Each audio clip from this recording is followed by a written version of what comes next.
year's record-setting snowfall aside, the white stuff can be pretty rare in and around the Puget Sound area. But at Snowflake Lane, families can enjoy a snowfall every night at 7 p.m. In a few hours, Questview will be filled with a different kind of football fan as the MLS Soccer Cup descends on Seattle. And if students don't have a group to walk in, the university does offer a night walk program where a uniformed security officer will escort students to their location on or near campus. Reporting in Seattle, Caitlin Murphy. The new Washington State driving while texting ban means drivers need to keep their eyes off their phone and on the road. I am here in front of Vera Fitness. It's a new workout studio made just for women in the Green Lake area. The seawall that Mayor McGinn wants to replace for $241 million is composed mainly of rotting wood and sand. Even though this cold front has been dry, with temperatures plunging into the teens overnight, any moisture on the ground can turn into a hazard for pedestrians.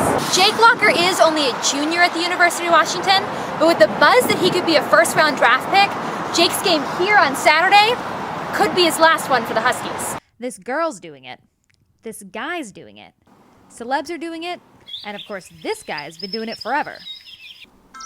It seems like tweeting took over the world this year. So much so that Twitter became the word of 2009. So will we be tweeting our way through the next decade, or is Twitter just another fad?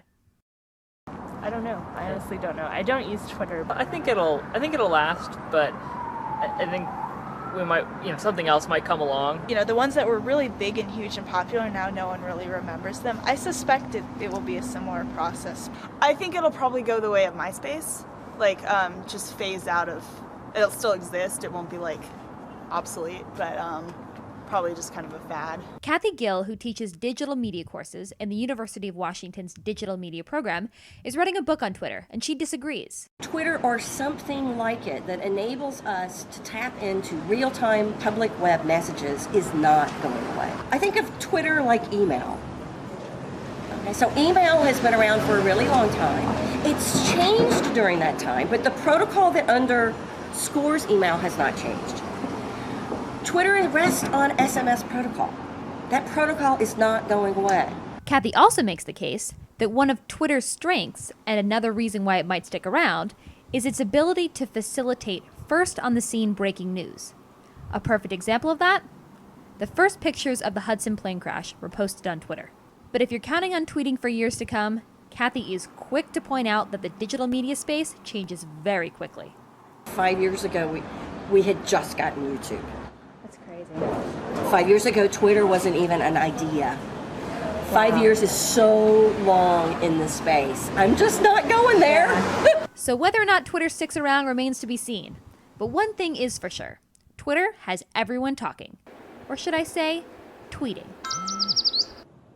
4 armed robberies and assaults on and near the University of Washington campus yesterday have students worried about their safety. Knowing that happens kind of freaks me out. And it was 42nd, I'm like, shoot, that's so close by. The violence started early yesterday morning when a man was robbed in front of the Safeway store on Brooklyn Avenue. Around 5 p.m., a female student was waiting for the bus at University Way and 42nd Street when her iPhone was slapped from her hands and stolen. Then, 30 minutes later and only 3 blocks down the road, a man brandishing a handgun robbed the Wells Fargo Bank on the corner of University Way and 45th Street. The 4th crime of the day occurred at 9 p.m. on the UW campus when 2 suspects assaulted and punched a student walking near Hutchinson Hall. Seattle police don't know if the incidents are all related, but with the suspects still on the loose, students aren't taking any chances. If I'm out at night, yeah, I'm really nervous. I never wear my headphones at night, and I try not to be on campus after dark. I'll call somebody and get a ride or take the bus. It changes my behavior drastically. I usually don't go out at night alone. If I have to, I try to be aware of who's around me and stuff. Police are telling students to avoid confrontation with suspects and to be acutely aware of their surroundings. Police are also asking students to walk in groups. I'm never walking home by myself, later than dark. Well, I'm always walking with someone, so I feel safe, but once it gets dark, I do get a little scared. And if students don't have a group to walk in, the university does offer a night walk program where a uniformed security officer will escort students to their location on or near campus. Reporting in Seattle, Caitlin Murphy. I am here in front of Vera Fitness. It's a new workout studio made just for women in the Green Lake area, and I'm gonna learn how to use this new thing called kinesis to tighten up my abs and my butt. So let's go check it out.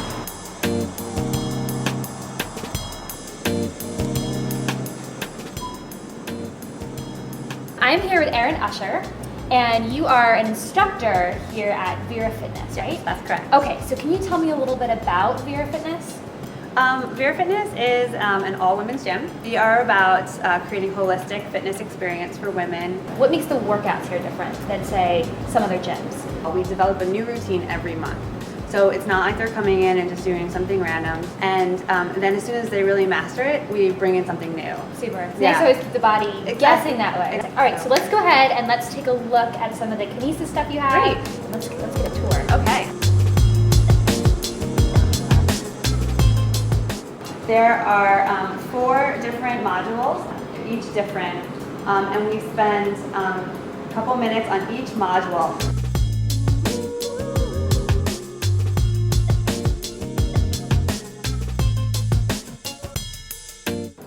I like all these exercises because they look like they're using multiple muscle groups. Yes, all of them are full body.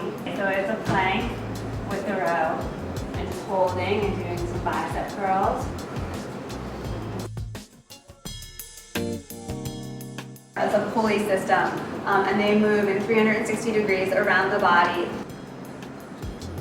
And what kind of changes will people see in their bodies doing this? You'll see a lot of similar results that they promise in Pilates, because you're working that core, and you are working your body in 360 degrees. So you're not just staying in tight and working one, you're lengthening at the same time that you're strengthening. So if you're looking for a new way to tighten and tone your body, definitely give kinesis at Vera Fitness a try.